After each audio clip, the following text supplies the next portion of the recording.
Hey everybody, welcome to a brand new episode of From the Director's Chair. This is our season finale, or basically like we call it, our midsummer catch-up, if you will. I'm JJ Duke, joined by the Director of Athletics here at Fairfield University, Paul Schlickmann. Paul, it's actually been a minute since we've last seen each other in person. Last time that we saw each other was during MAC baseball championships. Right. Your baseball season got to go a little bit further because that's where we get into today's show.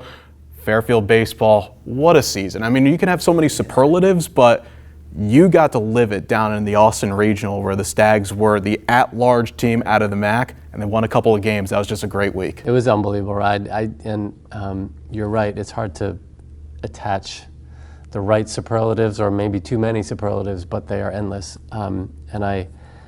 To your point that I got to experience it, I was honored to experience it. One of the best stretches of my career in terms of, why you get into this business and what you want to get out of it and what you want to see your athletes and programs accomplish. But I'll fast forward to the end, when we got back to campus after having flown back from Austin, and I was with them the whole way. And before we got off the bus, I asked Coach Currier if I could talk to the team for a couple minutes. And the crux of what I said to them, and the first thing I said to them, is that I thanked them for taking me along for the ride. So from the time we were in that room for the selection show, and you get to witness the utter joy of them seeing their name get called, all the way through the trip to Austin and the wins and the sidebar stories and everything that went along with that, it was truly exceptional.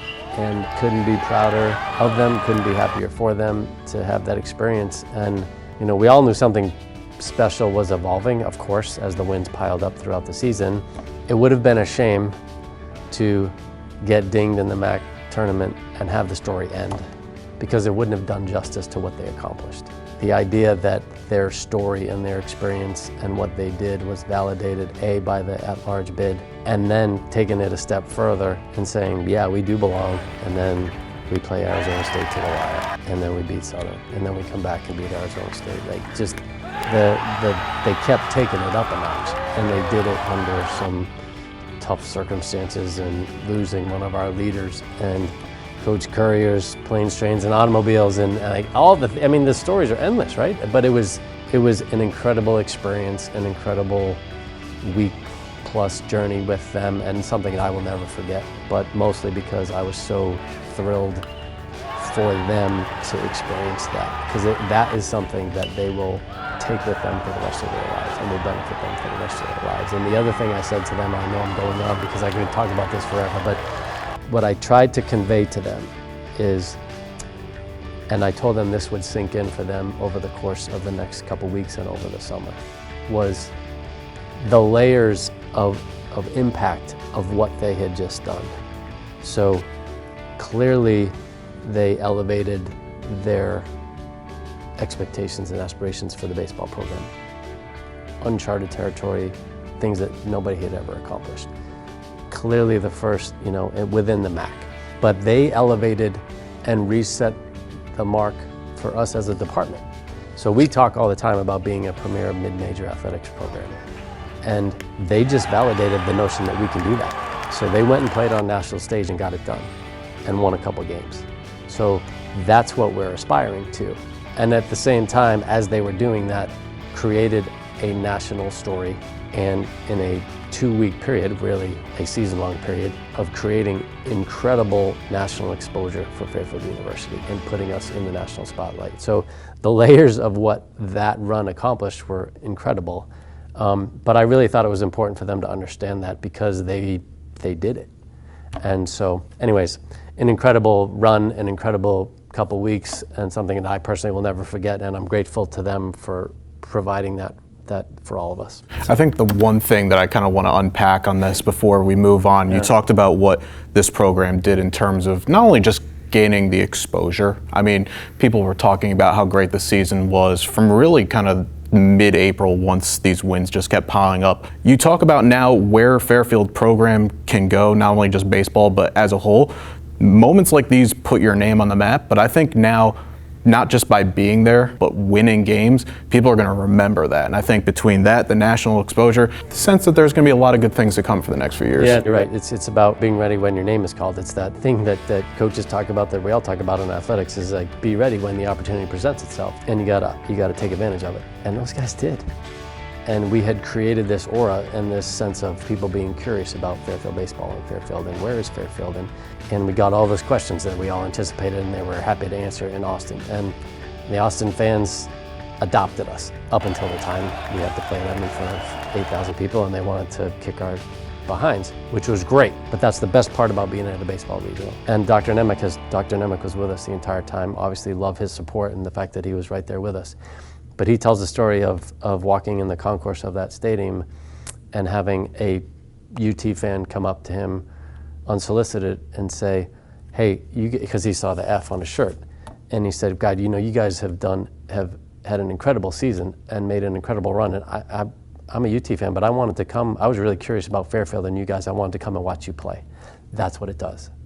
And think about that multiplied exponentially by the exposure we got. So it was incredible. And but you're right. It speaks to is a case study of what we can accomplish, and I think what we can do, hopefully, on a more consistent basis. Well, the good news is, fortunately, you don't actually have to wait till next season for Fairfield baseball to be back in action. You could go support the Stags out in their various summer college leagues. Just recently on fairfieldstags.com, we posted an entire list of where you can watch your favorite or just all Fairfield baseball players in summer leagues. So get out, support your local teams as watch all these players continue to develop. So you talked about being ready for the moment. We also have to recognize the other team that made a big mark this season. That would be Fairfield women's lacrosse. Now, 3-time consecutive MAC championship tournament winners, doing it once again here at Rafferty Stadium, knocking off Siena in a very solidly contested championship game. They go up to Boston College and put themselves in, to be fair, a pretty good standard. Boston College ends up being the national champion. I think the Stags, while disappointed that they didn't put in a performance that they felt that they could have put in, I think they could have held their heads up high from what they've done, not just that day in the NCAA tournament, but this entire season under what was difficult circumstances. Yeah, well said. I totally agree. I mean, if you look at it, and Coach Field and I and their staff have had this conversation, and I had the opportunity to talk to a couple of her student athletes in the aftermath. But first of all, 3 straight tournament titles, right? So they have established themselves as the premier program in the league from a women's lacrosse standpoint. I'm not surprised by that because we have, in my view, the best staff in the league. We have incredible coaches, and they are recruiting high caliber student athletes, and that's a great recipe for success. But if you look at that game, and I think they were a bit dejected because they didn't feel like they defended as well or scored as many goals as they wanted to. Sounds obvious to say, but so if you look at it in isolation, you could see why people would be disappointed. But then as the tournament went on and you look at goal differentials between the other teams that BC played and then some of the other goal differentials in the tournament, then I would say yes, we acquitted ourselves very well. And I think it speaks to the uptick in our program in terms of our competitiveness. Super proud of that team, and I think bodes well for them in the future too. It's this idea that success begets success. You establish this idea that you're a consistent winner, and that I think that continues to attract people, and it continues to motivate the people in the program. So it feeds off itself. Absolutely. And this year it kind of brings us to just quickly wrapping up what this year was. It was a condensed season. Everything just basically going in a 10-week sprint.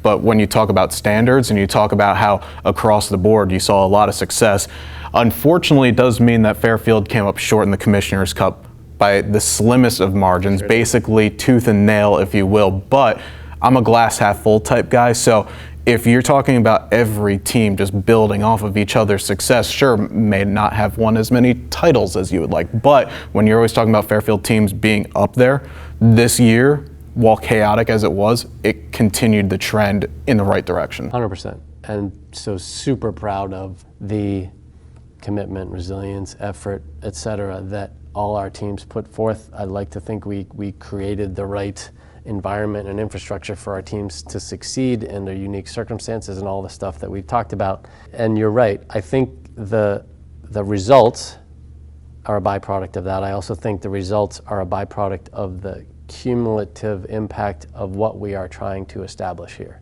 3/4 of our teams who finished top 4 or better, So great competitive success across the board. So we've established this set of expectations and aspirations for all programs, and they're all creeping upward.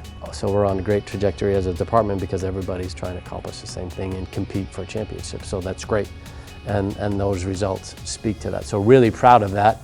We're not done yet. We're not satisfied, but it doesn't mean we're not proud of those accomplishments because there's a lot that goes into that. So yeah, really close. Absolutely, and congratulations to all of our student athletes for completing the season, getting to the finish line, which, as we've now learned from this year, can't take that for granted anymore. And another thing that always gets you proud about is something that we always seem to be bringing up. It's not just the success that's on the courts and on the fields of play, but it's the academic side as well. And all teams over 3.0 in both semesters of this year, again under some trying and challenging times, a department GPA of over 3.5, 39 student athletes graduated with Latin honors, 22 in honor societies. I mean, you can just literally list these things out, but it's just another great year.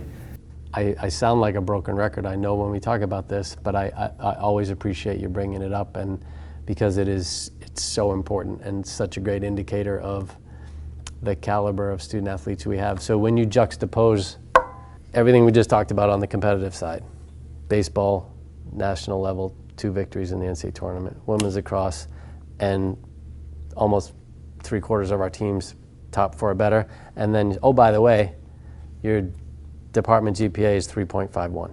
That's astounding. It just speaks to the caliber of this place. It speaks to the caliber of student athletes we are attracting and recruiting and developing. It speaks to, I think, our culture and our mindset in the department and how our coaches develop them and everything that we are all about. As I said at the outset, and what I shared about conveying to the baseball team, that we keep resetting the bar, well, we keep doing it academically, because every time we talk about this, it keeps getting better.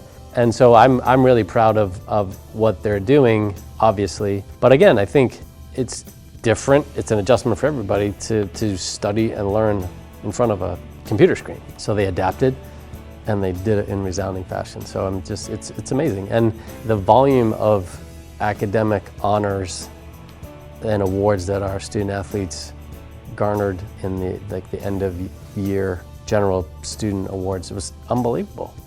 We had a valedictorian in the Dillon School of Business and Rachel Hakes, and a whole slew of others who, across multiple disciplines, math, environmental studies, business, biology, you name it. And so I think it just speaks to the depth and breadth of our kids and our program, and I'm just really proud of it. It's really a great point of pride, without question. And certainly now they deserved a nice little break during the summer. Not too much of a break, but a break nonetheless. Yeah, 100%. I mean, it's been an incredible grind for everybody. And you alluded to it too. It was a 3-month sprint, dead sprint on the competitive side with all the volume of activity that we had, yeah. Absolutely. Now we come to the part of the show which I know a lot of people are probably maybe skimming through the video to get to this, but the Convocation Center. Mm-hmm. We are now talking about it as an actual thing, not a concept. No. We're talking about this as a thing. So we'll kind of break down what's happening on a couple of different levels. So for those trying to catch up, demolition process started in mid-March, the actual demolition of the original Alumni Hall in late April. Now very recently on Monday, June the 28th, there was the Convocational Center ceremonial groundbreaking. So this was yourself, Dr. Nemec, as you mentioned a moment ago, and a couple other dignitaries in and around the community that took part in this ceremony, basically breaking ground on what's going to be our new facility. But what was that day like? I know it's a big day just to announce to the community that here we are, but this is a big step forward. Sure. Celebratory, I think, is the right word. I've been smiling for 2 months because seeing that moment where the jaws went to the building, not because of any lack of sense of tradition, respect, and kind of bittersweet moment about Alumni Hall, because we all love Alumni Hall, but to take the literal first step to have this project begin its journey was awesome. And then just bringing together some of the most important people in making it happen. And you mentioned Dr. Nemec, and you mentioned some of our trustee members and some of our donors who really have made this project a reality and have a dream come true. It's something that certainly has been talked about a long time. So to have that gathering and have us as a community celebrate that it's happening and all that it will do for this community, which we've spoken about and I stood up there and I was fortunate to be able to address the group, and the first thing I said was, I just smiled, and I said, I've been smiling for 2 months, and I think I'm going to be smiling a lot today, because we're formally acknowledging this and in such a great fashion. And transformational was the operative word that I used, and I've been using that quite a bit, because the impact it will have on us as a university, on the campus community, on the Fairfield town community, on our athletes, on our program, multiple layers of impact that will be significant. So it's just a great way to celebrate it, and to have us, continue to see it evolve. Absolutely. So now, as we go forward, and we're going to kind of focus just quickly on the short term here. Obviously, the long-term goal, we know when the building is going to be coming up, which will just be a little over a year and change in time from right now. But people will want to kind of know. So volleyball, men's and women's basketball are going to be temporarily without their traditional home. Where are we expecting to see those programs grow? And I guess in the near future, what should people expect to see? I know it's construction, that's kind of an elementary statement, but what should people be expecting over the next 6 months or so? Good question. So the really similar plan that we had mapped out going back a year, just really pushing it out according to the adjustment in timeline. So yes, men's and women's basketball, we're looking forward to playing our home games up at Webster Bank. We've had obviously a continued longstanding good relationship with them, and we're working through the dates. We feel like we're solidified with our non-conference schedule, and now we're working through with them in conjunction with the MAC to square away the conference schedule. So that's evolving and coming together, and we're looking forward to kind of getting in a routine with that and optimize that experience for our players, and hopefully our fan base will want to come out and support them. I hope on the heels of two great runs we had on the men's and women's basketball side, and wanting to continue that momentum and see us through to opening up the new place. Volleyball, obviously another program of ours that has had incredible success and sustained success, so we wanted to make sure that we continued to put them in the best position possible. So we have, I think, a great plan for them to train and compete in the Recplex. Positioning them on one of the courts we have ordered. I just pressed play yesterday on ordering a floor for them, state-of-the-art floor that is utilized in the NCAA tournament, that will be our playing surface. So we're trying to position them as best we can, to make another run at another MAC title next year, and then I'm excited about them. I think they're going to be really good. So I think we've got the groundwork laid. There's various other transitional aspects and benchmarks that will occur as we continue to move, but I think we're in pretty good shape. Definitely. And for those that are kind of wondering, how can you at home stay involved and kind of keep up to date with what's going on? Well, two ways. One, Fairfield social media will definitely be keeping you posted from time to time, but there is an Earth Cam that is set up, so you guys can actually at home just go onto your laptop or your phone and okay, so this is exactly what it looks like right now. The good news is all you have to do is go down to the link in the description, and you'll be able to access that Earth Cam and keep in touch as the Convocation Center grows and becomes what we'll expect to be. Probably take a while, because they're still setting it up and drilling the holes for the beams and the footings and all that. So it's not very sexy right now, but once it goes, it'll start to go. Good things to come. So lastly, before we close out today's show, I had this concept on our Stag Sports Wrap podcast. For those who haven't checked out, make sure to do so on the Stag Sports Network. Asked our Deputy Director of Athletics, Zach Dayton, to kind of give us a little bit of a overview or just a nice wrap on what this past season was like. Obviously, we know about the triumphs and success in the courts and fields of play. A lot of work, though, maybe for those that don't know, a lot of it was done behind the scenes to make this year possible. Staff put in so many hours just to make sure that student athletes could have a season, for that matter. So I kind of want to give the floor to you now. Thanks. Just give an opportunity to show some appreciation to a group that many people might not know about, but deserve the recognition. Yeah, thanks, JJ. And well said by Zach, of course, and you. I think gratitude is the word that comes to mind most poignantly. I was just so impressed, not surprised, impressed, proud, grateful for the unbelievable Herculean effort of our staff.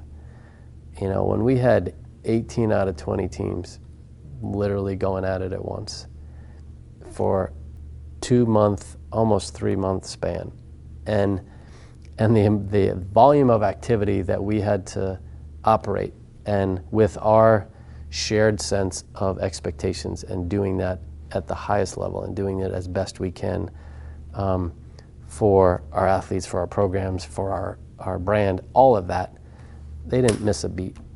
And nobody flinched, nobody complained. People got after it every day and just plowed ahead.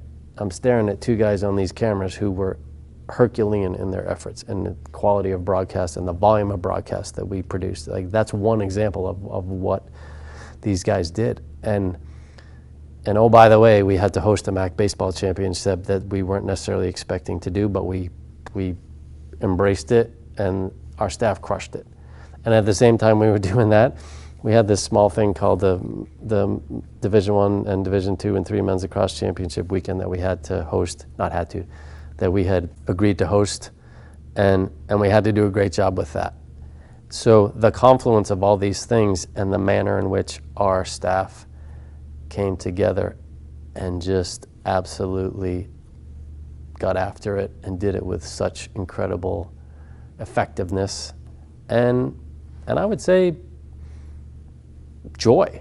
You know, I think people were exhausted with the grind, but I think people really embrace this idea like, hey, we're getting after it and we're producing some great stuff, and this is all part of where we're going as a department and how we want to do this. And so to see that come together and have that cultural piece in play was so gratifying for me, and it was humbling and for me to witness. And so I'm just so appreciative and grateful of the efforts of our staff and their execution. It was unbelievable. It's always nice for me, someone that comes into various locations and kind of take a neutral perspective, and you're perfectly right. And I think it does obviously help when you have teams that are winning games. It makes your job a lot easier to come in, but even if it was the throes of trying to shovel out a field in March in a sport that probably wouldn't be figuring, field hockey or soccer, playing their games in March as opposed to sweating it out in the early days and then maybe shoveling at the end of the season. But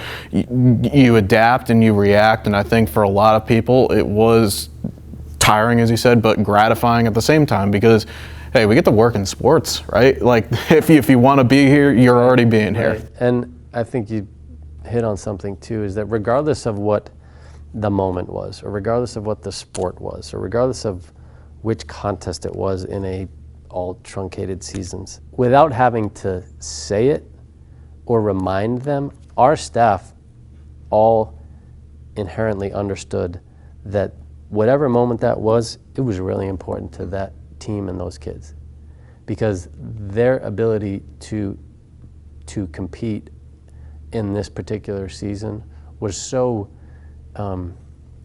meaningful and valuable for all the reasons we've talked about, that everybody on our staff realized we got to make that moment in time important for those kids. And then there was this cumulative impact to that. So it was just makes me proud to have been a part of it and see it happen. So thank you for the opportunity to talk about that. And now you guys get a well-deserved break. I would say you can walk into the sunset, but fortunately we can actually swim into the sunset, because we were reminded right before we started recording that we should give a shout out to a current Fairfield swimmer and alum of Fairfield Swimming. That would be Matt Torres, class of 2023, and Colleen Young, class of 2020, who will be competing for Team USA in Tokyo in the Paralympics. That will be coming up later this month. For Colleen, this will be her third Paralympics, bronze medalist in Rio in 2016. And for Matt, this will be his first. So congratulations to both Matt and Colleen. We cannot wait to see the Stags being represented within Team USA over in Japan. Two exceptional student athletes who've accomplished so much. And we talked about at the outset of competing in the